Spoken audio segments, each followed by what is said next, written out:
ओम नमस्ते जी। आइए ऋग्वेद आदि भाष्य भूमिका पुस्तक के वेद विषय विचार, ये जो विषय है, अध्याय है ऋग्वेद आदि भाष्य भूमिका का, इसको हम देख रहे हैं। और इसमें जो प्रश्नोत्तर चल रहा था उसमें बहुत सारे प्रमाण यहाँ पर दिए गए थे।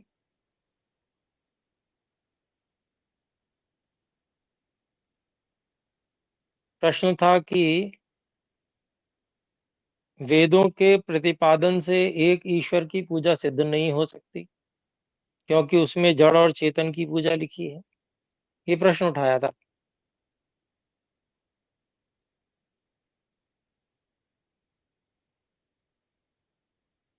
तो इसका जो है उत्तर,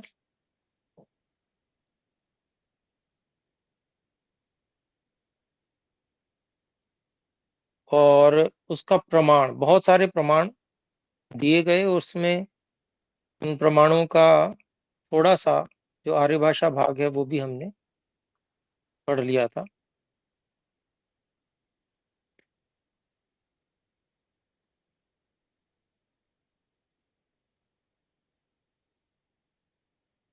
तो इसमें और भी प्रमाण बहुत सारे दिए जा रहे हैं। इसमें पहले हम देख लेते हैं जो पिछली कक्षा में हमने पढ़ा था।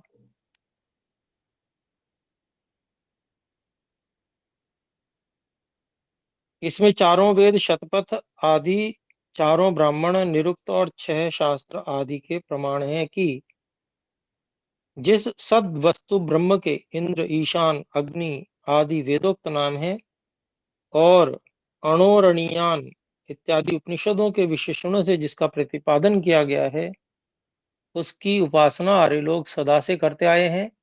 इन मंत्रों में से जिनका अर्थ भूमिका में नहीं लिया है, उनका आगे वेदभाष्य में किया जाएगा। यहाँ केवल प्रमाण के लिए लिखे हैं वो, कि इनमें ये सब बातें हैं।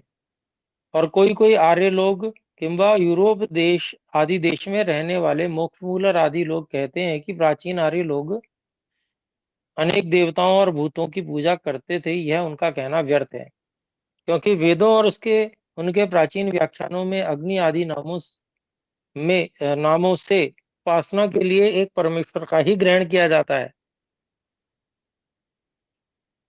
जिसकी उपासना आर्य लोग करते थे। इससे पूर्वोक्त शंका किसी प्रकार से नहीं आ सकती। और भी अगली बात फिर संस्कृत भाषा में कह रहे हैं स्वामी जी। किंच हिरण्यगर्भः समवर्तताग्रे भूतस्य जातः इत्यादि एतन्मन्त्र व्याख्यान अवसरे अयं मंत्रो अर्वाचीनो अस्ति छन्दस इति शारमण् शारमण्यदेशोत्पन्नैर्भट्टमोक्षमूलरैः स्वकीय संस्कृत साहित्याख्ये ग्रंथ एतद्विषये यदुक्तं तद्न संगच्छते यच्च वेदानां द्वौ भागौ एकश्छन्दो द्वितीयो मन्त्रश्च तत्र यत् सामान्यार्थाभिधानं परबुद्धि प्रेरणाजन्य स्वकल्पनया रचना भावम यथा हि अज्ञानिनो मुखात् अकस्मात् निस्सरेत् ईषद अकस्मात् निस्सरेत् ईदृश यद् रचनम् तच्छन्द इति विज्ञेयम् तस्य उत्पत्ति समय 31 शतानि वर्षाणि अधिकानि व्यतीतानि तथैकोनत्रिंशत् शतानि वर्षाणि मंत्रोत्पत्तौ चेति अनुमानं तेषामस्ति। तै तत्र तैर् तत्र तैः उक्तानि प्रमाणानि अग्निः पूर्वेभिः ऋषिभिरीड्यो नूतनैरुत इत्यादीनि ज्ञातव्यानि। तदिदमपि अन्यथा अस्ति। कुतः? हिरण्यगर्भ शब्दस्य अर्थ अज्ञान अभावात् नहीं, हिरण्यगर्भ शब्दस्य अर्थ ज्ञानाभावात् तत् अत्र प्रमाणानि शतपथ ब्राह्मण के वाक्य दिए हैं। पहले नहीं, एक वाक्य शतपथ ब्राह्मण का है। ज्योतिर्वै हिरण्यम ज्योतिरेशो मृतम हिरण्यम। फिर निरुक्त का है, केशी केशा रश्मयस्तैस्तद्वान् भवति काशनाद्वा प्रकाशनाद्वा केशीदम ज्योतिरुच्यते। यशो वै हिरण्यम, ये ऐतरेय ब्राह्मण का है। फिर शतपथ का ही और वाक्य है, ज्योतिरेवयम पुरुषो इत्यात्म ज्योति ही। और भी वाक्य है शतपथ का, ज्योतिरिंद्राग्नि। एषाम अर्थ, इनका अर्थ संस्कृत भाषा में कह रहे हैं। हिरण्यम ज्योतिर्विज्ञानम गर्भः स्वरूपम यस्य स हिरण्यगर्भः एवं च ज्योतिहिरण्यम प्रकाशो ज्योतिरमृतम मोक्षो ज्योतिरादित्यादयः केशाः प्रकाशकालोकाश्च यशः सत्कीर्तिर्धन्यवादश्च ज्योतिरात्मा जीवश्च ज्योतिरिन्द्रः सूर्योऽग्निश्चैतत् सर्वं हिरण्याख्यं गर्भे सामर्थ्ये यस्य स हिरण्यगर्भः परमेश्वरः। अतो हिरण्यगर्भ शब्द प्रयोगात् वेदानाम् उत्तमत्वं सनातनत्वं तु निश्चीयते न नवीनत्वं च। तस्मात् कारणात् उक्तम तैः उक्तम हिरण्यगर्भ शब्द प्रयोगान् मंत्र भागस्य नवीनत्वं तु द्योतितं भवति, किन्तु अस्य प्राचीनत्वं किन्तु अस्य प्राचीनत्वे प्राचीनवत्वे किमपि प्रमाणं नोपलभामः इति तद्भ्रम मूलम एव विज्ञेयम्। यच्च उक्तम् मंत्र भाग नवीनत्वे अग्नि पूर्वेभिः इत्यादि कारणं तदपि तादृशमेव। कुतः ईश्वरस्य त्रिकालदर्शित्वात्। ईश्वरो हि त्रीन् कालान् जानाति। भूत भविष्यत् वर्तमान कालस्थैर्मन्त्र दृष्टिभिर्मनुष्यैर्मन्त्रैः प्राणैस्तर्कैश्चर्षिभिः अहमेवेद्यो बभूव भवामि भविष्यामि चेति विदित विदित वेद मुक्तम इत्यदोषः। अन्यच्च ये वेदादि शास्त्राणि अधीत्य विद्वांसो भूत्वा अध्यापयन्ति ते प्राचीनाः, ये च अधीयते ते नवीनाः। तैर्ऋषिभिरग्निः परमेश्वर एव इड्यो अस्ति अतश्च। भाषार्थ इसका आर्य भाषा में बताते हैं, बहुत अच्छे ढंग से देखिए। इसी विषय में डॉक्टर मोक्ष मूलर साहिब ने अपने बनाए संस्कृत साहित्य ग्रंथ में ऐसा लिखा है कि आर्य लोगों को क्रम से अर्थात बहुत काल के पीछे ईश्वर का ज्ञान हुआ था और वेदों के प्राचीन होने में एक भी प्रमाण नहीं मिलता, किंतु उनके नवीन होने में तो अनेक प्रमाण पाए जाते हैं। इसमें एक तो हिरण्यगर्भ शब्द का प्रमाण दिया कि छंदो भाग से मंत्र भाग 200 वर्ष पीछे बना है, और दूसरा यह कि वेदों में दो भाग हैं, एक तो छंद और दूसरा मंत्र। इनमें से छंदो भाग ऐसा है जो सामान्य अर्थ के साथ संबंध रखता है और दूसरे की प्रेरणा से प्रकाशित हुआ मालूम नहीं पड़ता है, कि जिसकी उत्पत्ति बनाने वाले को किसी की प्रेरणा से नहीं हुई, और उसमें कथन इस प्रकार का है, जैसे अज्ञानी के मुख से अकस्मात वचन निकला हो। उसकी उत्पत्ति 3100 वर्ष व्यतीत हुए हैं और मंत्र भाग की उत्पत्ति को 2900 वर्ष हुए हैं।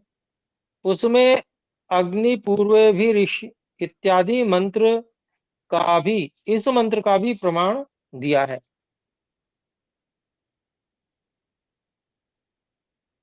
फिर आगे उसका उत्तर लिख रहे हैं कि भाई इन्होंने ऐसा ऐसा मोक्ष मूलर जी ने लिखा है, सो उनका यह कहना ठीक नहीं हो सकता, क्योंकि उन्होंने हिरण्यगर्भ और अग्निपूर्व में भी इन दोनों मंत्रों का अर्थ यथावत नहीं जाना है, तथा मालूम होता है कि उनको हिरण्यगर्भ शब्द नवीन जान पड़ा होगा। इस विचार से हिरण्य नाम है सोने का, वह सृष्टि से बहुत पीछे उत्पन्न हुआ है, अर्थात मनुष्यों की उन्नति राजा और प्रजा के प्रबंध होने के उपरांत पृथ्वी में से निकाला गया है। तो यह बात भी उनकी ठीक नहीं हो सकती, क्योंकि इस शब्द का अर्थ यह है कि हिरण्य नाम है ज्योति का, ज्योति कहते हैं विज्ञान को, और जिसके गर्भ अर्थात स्वरूप में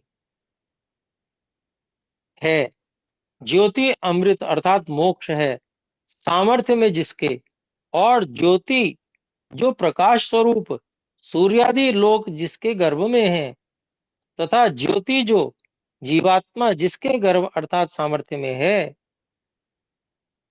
तथा यशः सत्कीर्ति जो धन्यवाद जिसके स्वरूप में है, इसी प्रकार ज्योति इंद्र अर्थात सूर्य वायु और अग्नि ये सब जिसके सामर्थ्य में है, ऐसा जो एक परमेश्वर है उसी को हिरण्य गर्भ कहते हैं। तो देखें, यहाँ पर जो मोक्ष मूलर डॉक्टर है मैक्स मूलर, उन्होंने जो है कम जानने वाली जैसे बातें लिखी हैं, जैसे किसी कोई व्यक्ति जानता ना हो तो वो लिखता है, उसी तरह की बातें लिखी हैं। और महर्षि जी ने यहाँ पर उनको ये बताया कि वास्तव में हिरण्यगर्भ का अर्थ है क्या, और ये भी उन्होंने अंदाजा लगाया है स्वामी जी ने कि उन्होंने हिरण्यगर्भ शब्द को नवीन कैसे समझ लिया होगा। उन्होंने ये समझा होगा क्योंकि उनके यहाँ तो डार्विन की थ्योरी चलती है, शुरू में जो है आदमी था ही नहीं, बंदर था, पूछ घिस के आदमी बना, ऐसा मानते थे लोग। तो उसके कारण से उन्होंने समझा कि पहले तो कुछ सोना वोना होता नहीं था, हिरण्य को सोने को कहते हैं, तो सोना पहले होता नहीं था, बाद में जब व्यवस्थाएं बनी तब सोना उत्पन्न हुआ, तो सोना जब उत्पन्न हुआ तब का मंत्र है ये, तब ये लिख दिया गया। तो उन्होंने स्वामी जी कहते हैं ये बात भी उनकी बिल्कुल गलत है, ऐसा सोचना ठीक नहीं है। उसमें कारण देते हैं क्योंकि ये जो हिरण्य नाम सोने का उन्होंने सोचा है, या जिसने भी बताया है उनको, ये जो है ये तो एक अर्थ है, हिरण्य के कितने सारे अर्थ होते हैं ये देखिए। तो हिरण्य किसका नाम है? ज्योति का नाम है, और ज्योति किसे कहते हैं? तो विज्ञान को कहते हैं। तो जिसके गर्भ में यह ज्योति अर्थात विज्ञान है, अर्थात परमात्मा में जो विज्ञान, जो ऐसा परमात्मा है जिसमें विज्ञान है, तो उसको हिरण्यगर्भ कहेंगे। और फिर हिरण्य किसको, हिरण्य नाम ज्योति का है, और ज्योति का क्या अर्थ, और क्या अर्थ है? तो ज्योति का अर्थ है अमृत अर्थात मोक्ष, अर्थात जिसके सामर्थ्य में मोक्ष है, जो मोक्ष देने की सामर्थ्य रखता है, जिसके गर्भ में मोक्ष है ऐसा कह लें, वो हिरण्यगर्भ परमात्मा है। फिर और क्या अर्थ किया देखिए,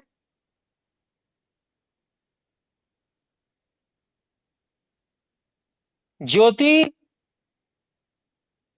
कहा ना कि हिरण्य नाम ज्योति का है, तो ज्योति जो प्रकाश स्वरूप सूर्यादि लोक गर्भ में है जिसके, वो है हिरण्यगर्भ परमात्मा। सूर्यादि लोक अर्थात चमकने वाले ज्योति। तो जब हम रात्रि में आकाश में देखते हैं तो इतने तारे हैं अरबों की संख्या में, हमारे लिए गिनना भी संभव नहीं है कि हम गिन पावे उनको, और सब चमक रहे हैं। और वैज्ञानिक आजकल के बताते हैं कि अपना जो सूर्य है बेचारा छोटा सा तारा है ये, और जितने तारे जो आकाश में चमकते हुए दिखते हैं इससे लाखों लाखों करोड़ों करोड़ों गुना बड़े तारे हैं। तो ये जो इतने सूर्य आदि, सूर्य जैसे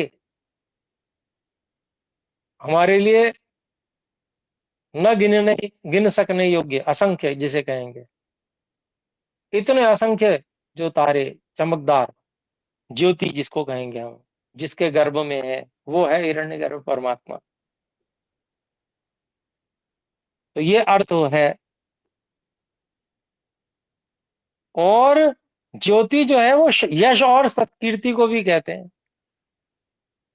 ज्योति, हिरण्यगर्भ, हिरण्य नाम है ज्योति का, और ज्योति सत्कीर्ति को भी कहते हैं। तो जिसके गर्भ में, जिसमें यश और कीर्ति है, जिसमें यश कीर्ति है, जिसका सब और यश कीर्ति फैला हुआ है, वो भी अपना जो है ये हिरण्यगर्भ परमात्मा है। तो इसी प्रकार ज्योति, इंद्र अर्थात वायु, सूर्य और अग्नि, ये सब जिसके सामर्थ्य में है, ऐसा जो एक परमेश्वर है उसी को हिरण्यगर्भ कहते हैं। तो एक अर्थ पकड़ लिया सोना, स्वर्ण, और उसको आधार लेकर और ये बता रहे हैं डॉक्टर मोक्ष मूलर, मैक्स मूलर, कि ये नया मंत्र है। तो ऐसा जो कल्पना करना ये मिथ्या है, गलत है, झूठ है, ऐसा महर्षि जी बता रहे हैं। क्योंकि हिरण्यगर्भ का वास्तविक अर्थ ये है। अब आगे कहते हैं, इस हिरण्यगर्भ शब्द के प्रयोग से वेदों का उत्तमपन और सनातनपन तो यथावत सिद्ध होता है कि वेद सबसे उत्तम है और सनातन है, परंतु इससे उसका नवीनपन सिद्ध कभी नहीं हो सकता। इससे डॉक्टर मोक्ष मूलर साहेब का कहना जो वेदों के नवीन होने के विषय में है वो सत्य नहीं है। और जो उन्होंने अग्नि पूर्वे भी इसका प्रमाण वेदों के नवीन होने में दिया है, सो भी अन्यथा है। क्योंकि इस मंत्र में वेदों के कर्ता त्रिकालदर्शी ईश्वर ने भूत भविष्यत वर्तमान तीनों कालों के व्यवहारों को यथावत जान के कहा है कि वेदों को पढ़ के जो विद्वान हो चुके हैं व जो पढ़ते हैं वे प्राचीन और नवीन ऋषि लोग मेरी स्तुति करें।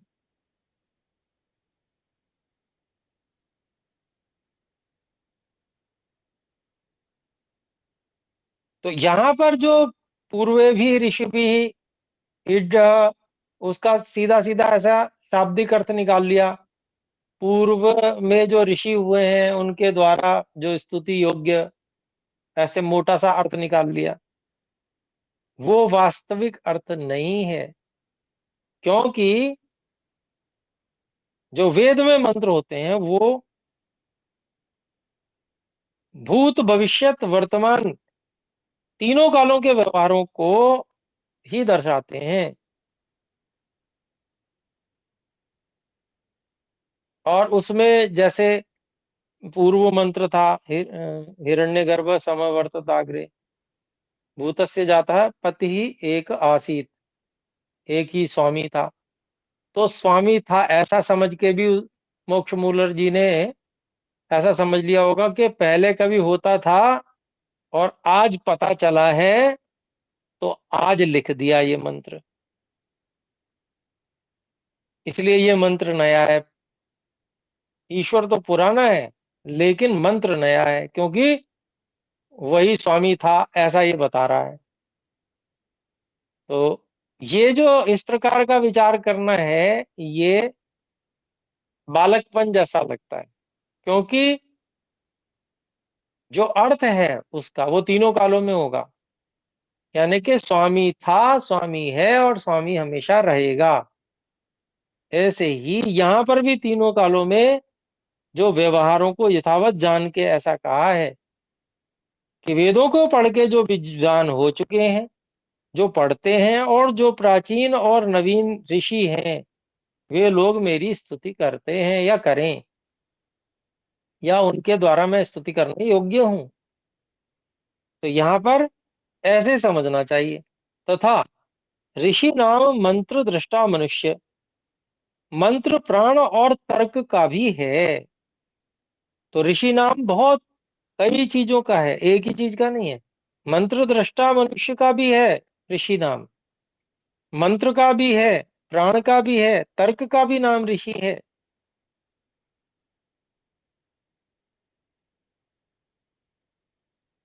तो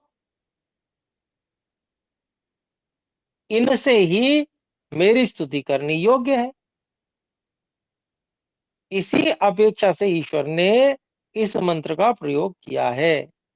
और उसमें भी ईश्वर की कोई अपनी व्यक्तिगत अपेक्षा नहीं है कि लोग मेरी स्तुति करेंगे तो मैं खुश हो जाऊंगा। स्तुति करने का फल ये होता है कि स्तुति करने वाले में रुचि बढ़ती जाती है। जब मेरे प्रति रुचि बढ़ेगी तो मुझे प्राप्त करके ये आनंदित हो जाएंगे, ये भी सुखी हो जाएंगे। ऐसा परोपकार का भाव ईश्वर का है स्तुति कराने के लिए। तो इनसे ही मेरी स्तुति करनी योग्य है, इसी अपेक्षा से ईश्वर ने इस मंत्र का प्रयोग किया है। इससे वेदों का सनातनपन और उत्तमपन तो सिद्ध होता है, किंतु उन हेतुओं से वेदों का नवीन होना किसी भी प्रकार से सिद्ध नहीं हो सकता। इसी हेतु से डॉक्टर मोक्ष मूलर साहेब का जो कहना ठीक नहीं। अब और भी प्रमाण निरुक्त के दे रहे हैं। गलत बात को गलत सिद्ध करने के लिए इतने प्रमाण दे दिए कि कोई जो है कह ही ना पाए कुछ भी। इस प्रमाण से संतुष्टि नहीं रही तो ये देख लो, ये नहीं इससे संतुष्टि नहीं तो ये देख लो, सारे प्रमाण एक ही बात कह रहे हैं। अत्र निरुक्तेपि प्रमाणम तत् प्रकृतितर तत्प्रकृतितरद् वर्तन सामान्यादित्ययम् मंत्रार्थ चिंताभ्यो भ्यूहो भ्यूढोऽपि श्रुतितोऽपि तर्कतो न तु पृथक्त्वेन मंत्रा निर्वर्त निर्वत् निर्वक्तव्याः प्रकरणशः एव तु निर्वक्तव्या न हि येषु प्रत्यक्षम् अस्ति अनृषेः अतपसो वा पारोवर्यवित्सु तु खलु वेदित्रिषु भूयो विद्यः प्रशस्यो भवति इति उक्तम् पुरस्तात् मनुष्यो वा ऋषिषूत्क्रामत्सु देवानब्रुवन् को न ऋषिर्भविष्यति इति तेभ्यम् एतं तर्कं ऋषिं प्रायच्छन् मंत्रार्थ चिंताभ्यूहमभ्यूढम् तस्माद् यदेव किं च अनुचानो अभ्यूह्यार्षम् अभ्यूहति आर्षम तद्भवति। तो निरुक्त का ये प्रमाण, इसका संस्कृत में व्याख्यान कर रहे हैं स्वामी जी। अस्यार्थः तस्य मंत्र समूहस्य पद शब्दाक्षर समुदायानाम इतर परस्परम विशेष्य विशेषणतया सामान्य वृत्तौ वर्तमानानां मंत्राणाम अर्थ ज्ञान चिंता भवति। कोयम खल्वस्य मंत्रस्य अर्थो भविष्यति इति अभ्यूहो बुद्धौ आभिमुख्येन आहो विशेष ज्ञानार्थः तर्को मनुष्येण कर्तव्यः नैते श्रुतितः श्रवणमात्रेणैव तर्कमात्रेण च पृथक् पृथक् मंत्रार्था निर्वक्तव्याः किंतु प्रकरणानुकूलतया पूर्वापर संबंधेनैव नितरां वक्तव्याः किंच नैवेतेषु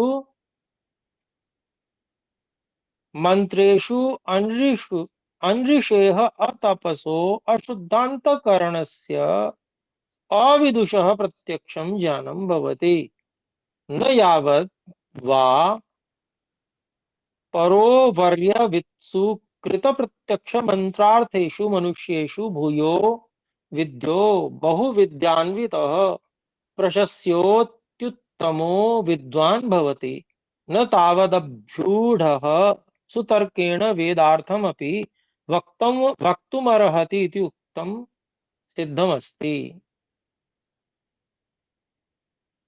अत्रेतिहासमाह पुरस्तात् कदाचिन् मनुष्याः ऋषिषु मंत्रार्थदृष्टिषु उत्क्रामसु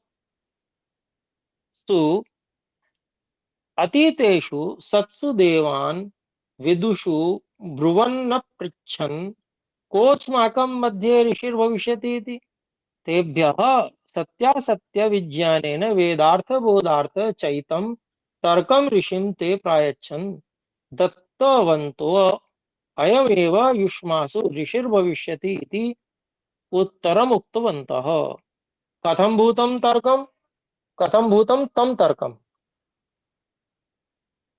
मंत्रार्थ चिंताभ्यूमभ्यूढम् मंत्रार्थ विज्ञान कारकम्। अतः किम सिद्धम् यः कश्चिदनुचानो विद्यापारगः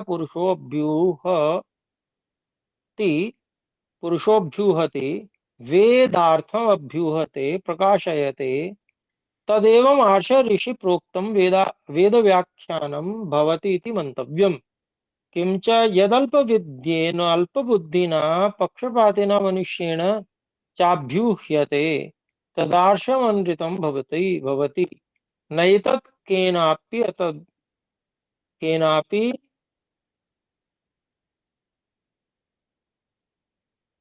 आदर्तव्यमिति कुतः तस्य अनर्थयुक्तत्वात् तदादरेण मनुष्याणाम् अपि अनर्थापत्तेश्च इति। अतः पूर्वैः प्राक्तनैः तर्कैः ऋषिभिः तथा नूतनैः वर्तमानस्थैः च उत अपि भविष्यद्भिश्च त्रिकालस्थैः अग्निः परमेश्वर एव ईड्यो अस्ति नैवस्मद्भिन्नः कश्चित् पदार्थः कस्यापि मनुष्यस्य ईड्यः स्तोतव्यः उपास्यो अस्ति इति निश्चयः। एवं अग्निः पूर्वेभिर्ऋषिभिरीड्यो नूतनैरुत इत्यस्य मंत्रस्य अर्थसंगतेनैव वेदेषु अर्वाचीनाख्यः कश्चित् दोषो भवितुमर्हति इति।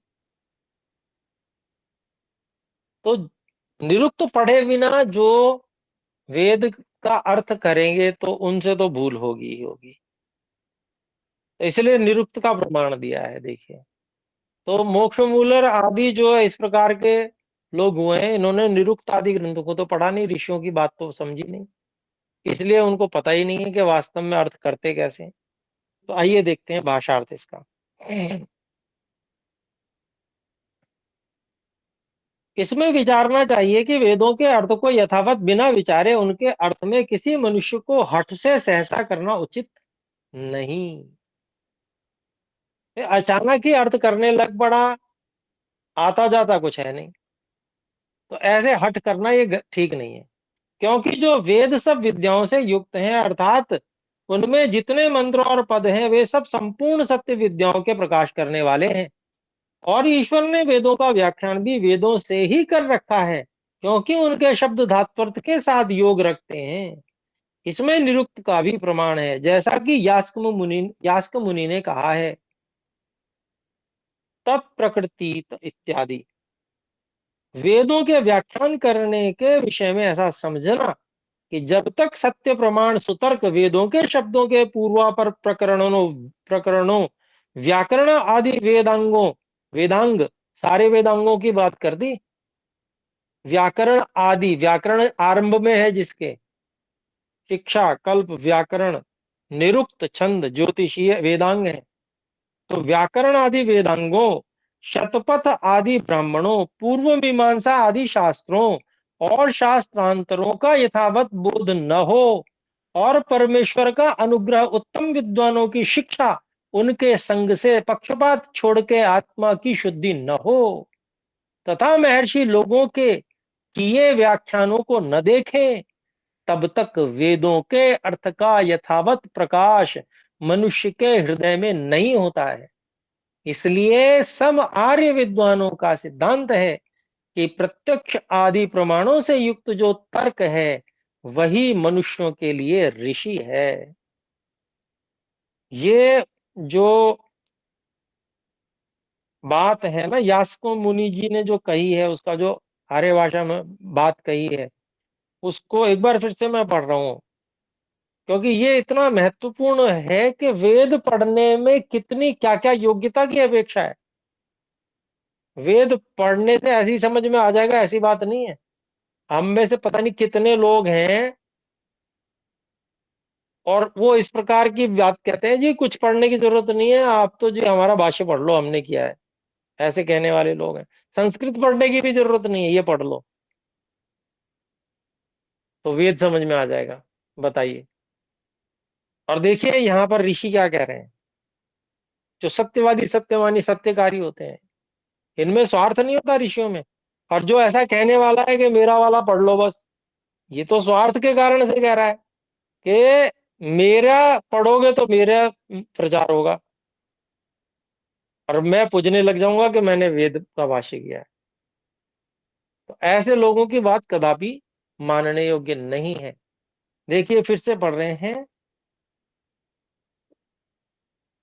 यास्क मुनि ने कहा है, तत्प्रकृतित इत्यादि वेदों के व्याख्यान करने के विषय में ऐसा समझना कि जब तक सत्य, प्रमाण, सुतर्क, वेदों के शब्दों के पूर्वापर प्रकरणों व्याकरण।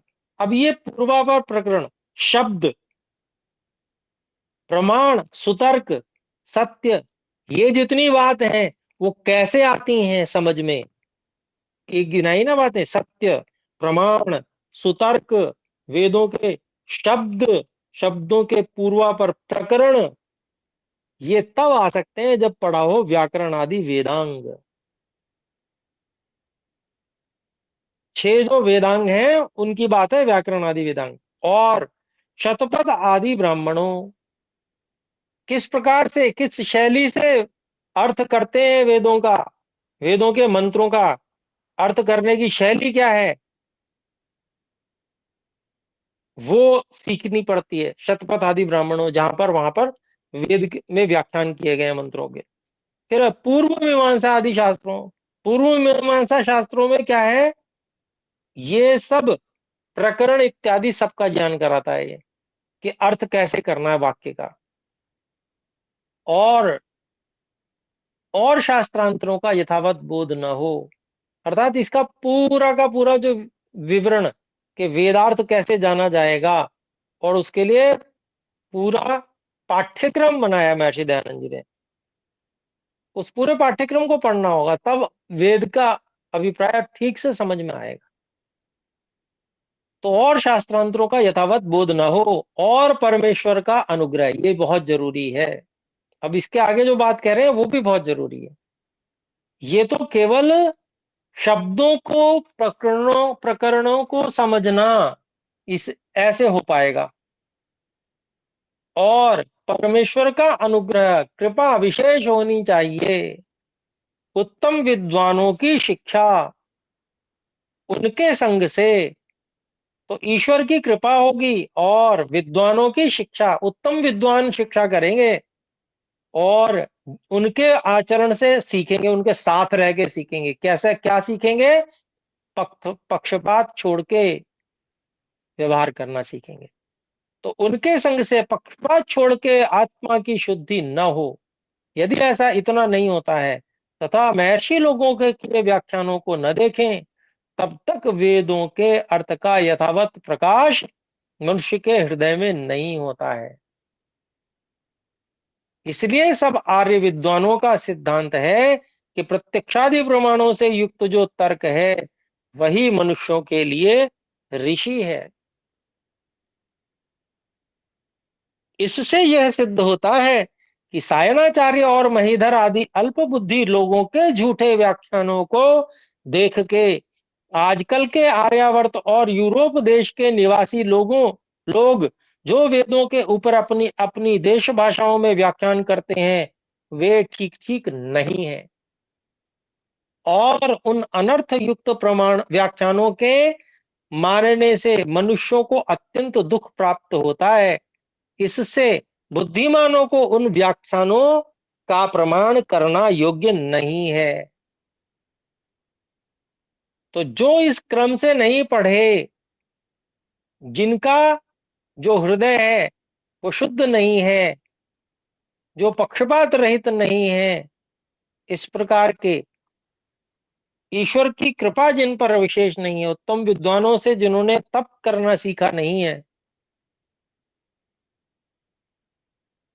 और शतपथ ब्राह्मण आदि जो ऋषियों के व्याख्यान हैं उनको नहीं देखा जिसने, तो ऐसे लोगों का के द्वारा किए गए जो मनगढ़ंत व्याख्यान है उनको नहीं देखना चाहिए, उनको देखने का निषेध किया है,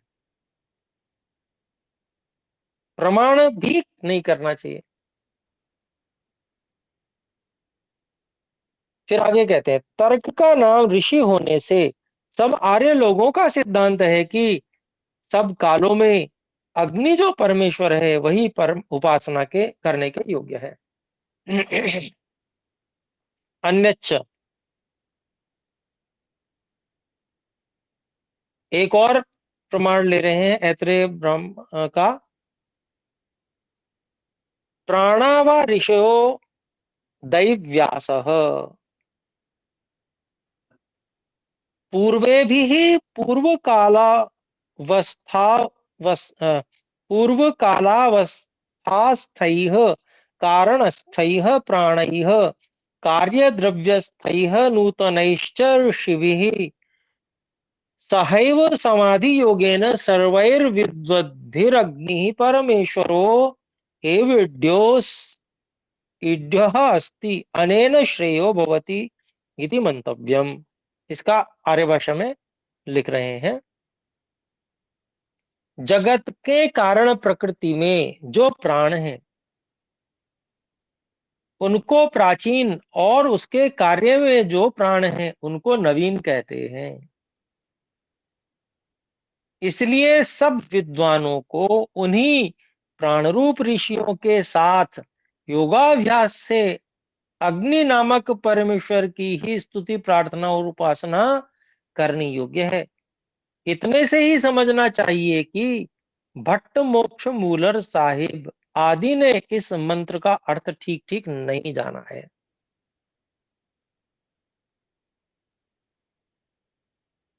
तो यहां पर जो बात महर्षि जी कह रहे हैं कि एक तो कारण को तर्क से समझना, उसको प्राचीन कहा है, और जो कार्य है उसको तर्क से समझना, उसको नवीन कहा है।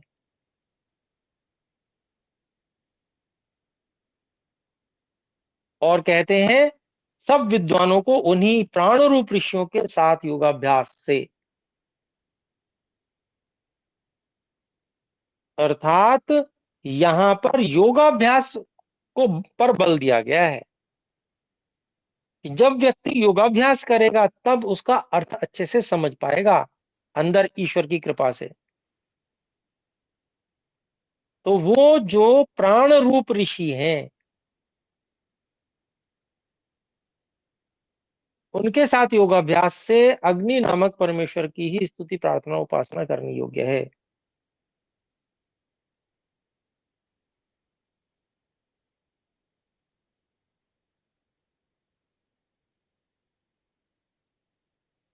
तो जो अर्थ करना है वह अर्थ करना जो है वह योगाभ्यास के साथ में संभव हो सकता है। ये विशेष बात यहां से आ रही है।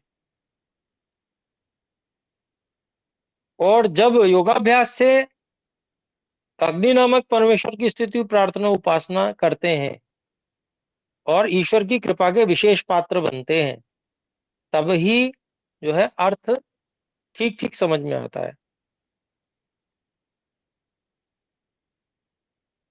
आगे कहते हैं, देखिए,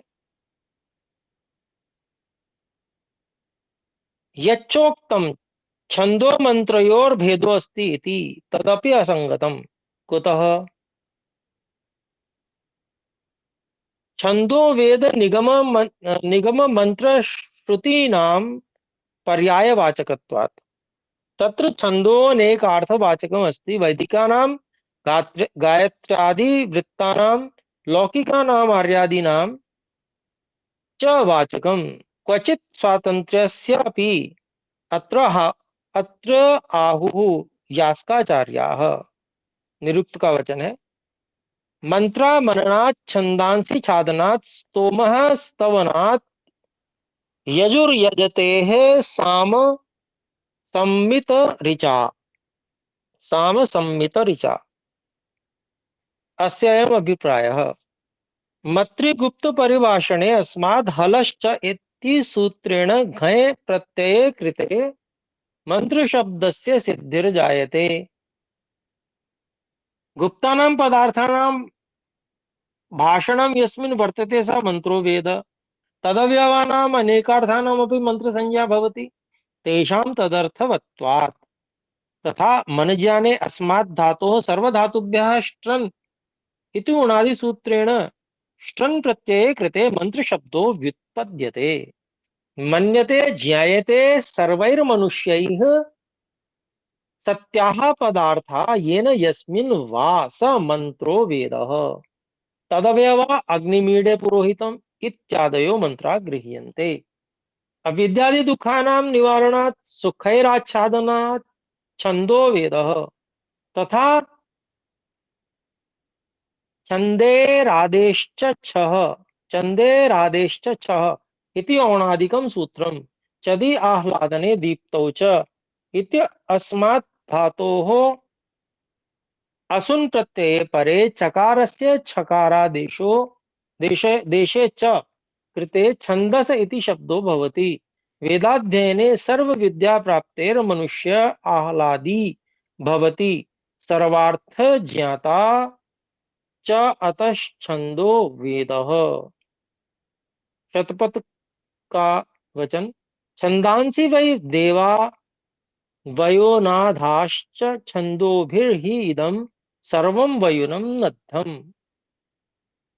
और एक और वाक्य, एतावै देवताश्छन्दांसि यानि गायत्र्यादीनि छन्दांसि तदन्विता मंत्राः सर्वार्थ द्योतकत्वात् देवता शब्देन गृह्यन्ते। अतश्च छन्दांस्येव देवाः वयोनादाः सर्वक्रिया विद्या निबन्धनास्तैश्छन्दोभिरेव वेदै वेद मंत्रैश्चेदं सर्वं विश्वं वयुनं कर्मादि चेश्वरेण नद्धं बद्धं कृतम् इति विज्ञेयम्। येन छन्दसा छन्दोभिर्वा सर्वा विद्याः संवृता आवृताः सम्यक् स्वीकृता भवन्ति तस्मात् छन्दांसि वेदा मननान् मंत्राश्चेति पर्यायौ। एवं श्रुतिस्तु वेदो विज्ञेयः इति मनुस्मृतौ इत्यपि निगमो भवति इति निरुक्ते। श्रुतिर्वेदो मंत्रश्च निगमो वेदो मंत्रश्चेति पर्यायौ स्तः। श्रूयन्ते वा सकला विद्या यया सा श्रुतिर्वेदो मंत्राश्च श्रुतयः तथा निगच्छन्ति नितरां जानन्ति प्राप्नुवन्ति सा वा सर्वा विद्या यस्मिन् स निगमो वेदो मंत्रश्चेति। तो ये संस्कृत भाग पढ़ा है। अभी समय हो गया तो अभी इतना ही रखते हैं। आइए मिलकर एक बार ओम का उच्चारण करके विराम करें। ओम।